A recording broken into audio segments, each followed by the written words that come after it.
Orin Dáfídì Kẹrindinladọrin. Ẹ hó ìwọ ayọ̀ sí Ọlọ́run, ẹ̀yin ilẹ̀ gbogbo.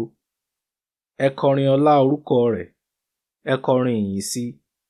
Ẹ wí fún Ọlọ́run pé, ìwọ ti ní ẹ̀rù tó nínú iṣẹ́ rẹ. Nípa ọ̀pọ̀ agbára rẹ ni àwọn ọ̀tá rẹ yóò fi sìn ọ́.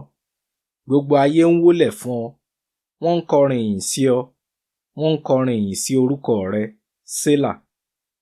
Ẹ wá wo ohun tí Ọlọ́run ṣe. Iṣẹ́ rẹ̀ ti ní ẹ̀rù tó sí àwọn ọmọ ènìyàn. Ó yí òkun padà sí ilẹ̀ gbígbẹ. Wọ́n fi ẹsẹ̀ rin inú omi kọjá. Níbẹ̀ ni àwa yọ̀ nínú rẹ̀. Ó ń jẹ ọba títí láé nípa agbára rẹ̀. Ojú rẹ̀ ń wo orílẹ̀-èdè, kí àwọn ọlọ̀tẹ̀ má ṣe gbé ara wọn ga, Sélà.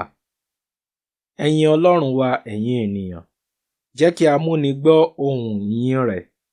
Ó ti dáàbò bo ẹ̀mí wa, kò sì jẹ́ kí ẹsẹ̀ wa kí ó yẹ̀. Nítorí ìwọ Ọlọ́run dán wa wò.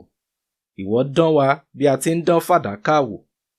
Ìwọ mú wa wá sínú ẹ̀wọ̀n, ó sì di ẹrù lé ẹ̀yìn wa. Ìwọ mú àwọn ènìyàn gùn wá ní orí. Àwa la iná àti omi kọjá, ṣùgbọ́n ìwọ mú wa dé ibi ọ̀pọ̀. Èmi ó wá sí tẹ́ḿpìlì rẹ pẹ̀lú ọrẹ ẹbọ sísun, kí n sì mú ẹ̀jẹ́ mi ṣẹ sí ọ, ẹ̀jẹ́ tí ètè mi jẹ́, tí ẹnu mi sì sọ, nígbà tí mo wà nínú ìṣòro. Èmi ó rú ẹbọ sísun ọlọ́ràá sí ọ, àti ẹbọ ọ̀rá àgbò. Èmi ó rú akọ màlúù àti ewúrẹ́, Sélà. Ẹ wá gbọ́, gbogbo ẹ̀yin tí ó bẹ̀rù Ọlọ́run. Ẹ jẹ́ kí n sọ ohun tí ó ṣe fún mi. Mo fi ẹnu mi kígbe sókè sí i. Ìyìn rẹ̀ wà ní ẹnu mi. Bí èmi bá gba ẹ̀ṣẹ̀ ní àyà mi, Olúwa kì yóò gbọ́ ohùn mi. Ṣùgbọ́n Ọlọ́run gbọ́ ní tòótọ́. Ó ti gbọ́ ohùn mi nínú àdúrà.